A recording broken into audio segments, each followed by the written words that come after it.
Fianina mandrakariva ry havana malala no fotoana omeny tompantsika toy izao ionana azontsika miaino ny tenin'Andriamanitra ahafantarantsika mofinainantsika ho amin'ity anio ity. Ho aminareo ny fahasoavana sy ny fiadanana avy amin'Andriamanitra ray sy Jesosy Kristy tomponsika izay nanolotra ny tena noho ny fahotantsika hanafanantsika amin'izao mpiarabelona ratsy fanahy izao araka ny sitrapon'Andriamanitra raintsika. Amen. Alarobia 5 Jona 2022 ibanjinantsika ny lohateny manao hoe miaro ny olony ny tompo. Andeha ry havana idera sy ankalazan'Andriamanitra isika. Ny famindram-pon'i Jehova ny raiky mandrakizay hatramin'ny taranaka fara mandimby no ampahafantara ny vavako ny fahamarinanao. Fa hoy izaho ho tovonina mandrakizay famindram-po. Ny fahamarinanao ampitirnao any an-danitra. Efa nanao fanekena tamin'ny voafidiko aho. Eny, efa nina tamin'ny Davida mpanompoka hoe amitoetra ny taranaka ho mandrakizay aho ka hanangana seza fiandriananao hatramin'ny taranaka fara mandimby. Isaorina mandrakizay ny Jehova. Amen dia amen.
Ivavaka isika. Andriamanitra, Andriamanitra piaro ianao satria mahita ny tsiraray ny amin'izay tokony ho vonjena. Midera sy mankalaza ary mabe voninahitsinareo izay toy izany fitiavana hafa loatra ao aminao izany. Mahatsiaro ny tenanay koa izay Tompo, manao ny voninahitra ao ary dia tsy tanteraka izay. Koa manatinao mpanetreteny izay mamindraha fo aminay ary mamelahany erikay no niavitra nentin'i Jesosy Kristy anay teo amin'ny hazo fijaliana. Tompo, hamaky sihain'ny mofinainy izay dia taria amin'ny fananao masina mamantaranay ny sitraponao. Aoka hitomony ny finoanay anao, lay masina. Anaran'i Jesosy Kristy Tomponay, naovanay izany mivavaka izany. Amen. Ny ofinaina ho antsika amin'ity ity ry havana, dia hitanao ny filazantsara araka amin'ny Matthieu 20 dia andiny voalohany ka hatramin'ny 19. Mpivaky toy izao anaran'i Jesosy. Tamin'izany andro izany Jesosy nandeha namaky ny tanimbary tamin'ny sabata. Ary naona ny mpianaka ka nanoto salohim-bary dia nihina. Fa no nahita izany ny fariseo dia hoy izy taminy, indro ny mpianatrao manao izay tsy mety atao amin'ny sabata. Ary hoy izy taminy, tsy mbola nivakianareo va ny teny milaza ilay nataon'i Davida raha noana izy mba amin'izay nanaraka azy fa niditra tao amin'ny tranon'Andriamanitra izy ka nihinana ny mofo aseo izay nadiso raha hanina na izay nanaraka azy afa-tsy ny mpisorona ihany. Ary tsy mbola novakianareo ao amin'ny lalàna va fa amin'ny sabata ny mpisorona ao amin'ny tempoly manota ny sabata nefa tsy manatsiny. Ary dia lazaiko aminareo fa misy eto lehibe noho ny tempoly. Fa raha fantatrareo izay hevitry ny teny hoe famindram-po ny sitrako fa tsy fanatitra alatsa-drà, dia tsy mba hanameloka ny tsy manatsiny ianareo, fa tompony sabata ny zanak'olona. Amen. Ray Masino manamasinanay ny fahamarinana, ny teninao ny fahamarinana. Amen. Ry havana malala, ho aminao anie ny fiadana avy amin'ilay Jesosy Kristy mpamonjy antsika. Ny ofinaina ho antsika anio ny vakina tamintsika teo dia ny filazantsara Matthieu 12 andiny voalohany ka hatramin'ny 15 izay milaza ny nanotazan'ny mpianatra salohim-bary tamin'ny sabata sy ny naninian'ny fariseo azy. Inona no ambara eto?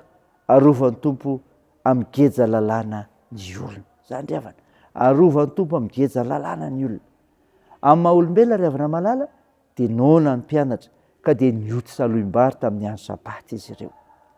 Voarana ny lalàna zany ary fandrarana mafy tokoa satria mafy ny fitandremana ny sabata jiosy tamin'izany. Betsaka ny jiosy no nahatsiarina vesatra tamin'ny ziogan'ny lalàna. Teto dia tratra ny fariseo izay milaza azy ho mpivavaka be ny mpianatra. Avy hatrany dia nijoro Jesosy, niady sy niaro ny mpianatra satria tsy mety amin'i Jesosy raha ny mpianana no ampitondraina fahoriana amin'ny fitandremana ity lalàna tsy misindra foy ity. Izy raha teo tonga mba hitondra fahafahana ny olony amin'izany zava-mangedy izany. Ry havana malala, mbola misy taranaka ny fariseo ara-panahy tsy mba mpamindra fo mihitsy amin'izao fotoana izao, mampizioga ny olona amin'ny lalàna, tsy mba manana fitiavana fa mikendry ny fampiarina lalàna ho fanapotehana ny namany. Nefa amin'izany izy ireo dia hita sy miseho mihitsy olo-kendry indrindra sy mpivavaka be aok'izany. Soa ihany ry havana, fa ao Jesosy Kristy antenaina mba hamonjy amin'ireny. Any Korinthiana 1:7 ry havana dia hoy Paoly hoe: ary na dia omeko amin'ny malahelo aza ny fananako rehetra, ary na dia atodrodorana aza ny tenako, kanefa tsy manana fitiavana aho, dia tsy mba mahasoa akory izany. Ry havana malala, ny famindram-po ny sitraky ny tompo, ary raha sendra tody sarotra noho ny hafitsiky ny lalàna isika dia aza matahotra fa ao Jesosy miady ho antsika. Raisy izany ry havana, arovan'ny tompo migeja lalàna ny olona, ho voninahitra Andriamanitra. Amen. Andeha hivavaka isika. Tompo, misaotra no mofinaina ny meno anay izay milaza fa arovan'ny tompo migeja ny lalàna ny olona meno azy. Mivavaka aminao ary izahay, hay ametraka izany asa fitoniana filazantsara ny fitiavana anay sy ny azakazaka masina tanterahan'ny fiangonana izany.